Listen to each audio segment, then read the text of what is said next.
Today I am going to present my study on the micro-scale urban morphology in Iron Cove Creek. Firstly, I would like to acknowledge the traditional custodians of the land we meet on today and of the land that this study is based on, the Gadigal people of the Eora Nation and the Wango people, and pay my respect to elders past and present, and celebrate the diversity of Aboriginal people and their ongoing cultures and connections to the land, waters and skies of Australia. This presentation is to present my sensing of the Iron Cove Creek with the morphological insights, and will dive into microscale morphological elements of a specific study area which continued in previous assignments.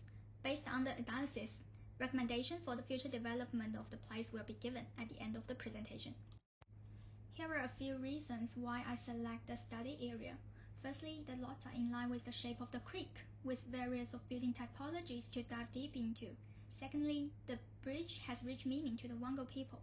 And the third is, minimal buildings along the creek means there's low disturbance, which adds on biodiversity value and high potential for recreation space.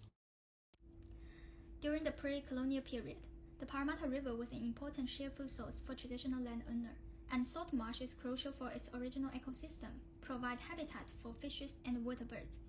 After being colonized, the industrial development of upstream polluted the waterway and downstream, as the map shows, resulted in degradation of mangroves and salt marshes and transferred sediment contaminant to fish. Until nowadays, water pollution remains an issue on site. The diagrams on the right shows the evolution of the Iron Cove Creek. We can see there's significant changes in road corridor. The predominant settlement pattern of 50 meter plus 10 meter on the northern side of the creek is slightly smaller than the southern sides of the creek, but it fits the purpose of 3 to 4 people according to the demographic study, and we can see a more dispersed grid on the southern side of the creek as well.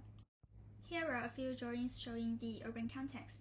The study area sits at the entrance of the creek, surrounded with low density but tight residentials. We can feel significant topography change in the residential area, while closer to the creek is more open and flat.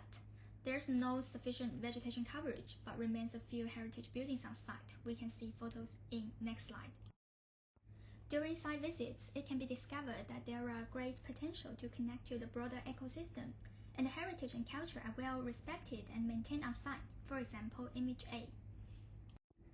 The current planning strategies prioritize traffic corridor development and flood management, such as pier cuts plan, Greater Sydney Water Strategy, and Inner West Flood Management.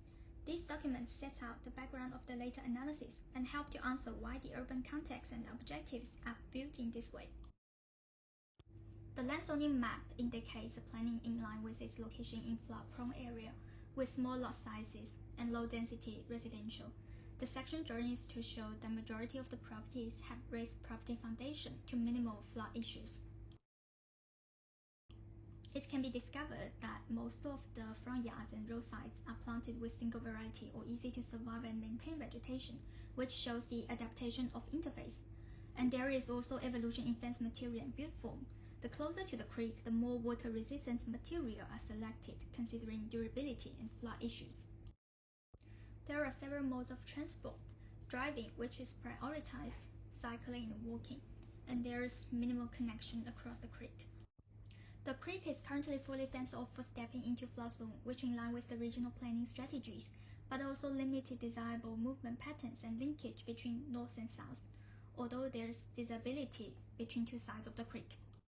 This map shows the public life and activities on site, which places are more preferred by people, and the key activities such as dog walking, cycling, jogging, exercise, wheelchair, and so on.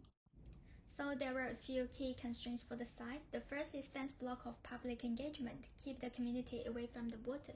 The second is lack of attraction for the public space. And third is the poor connection maintenance. Here are development objectives for future. Key opportunities include potential to reactivate the place to provide a better outdoor linkage, enrich biodiversity, and pay attention to water pollution treatment. Finally, here is a precedent for future work.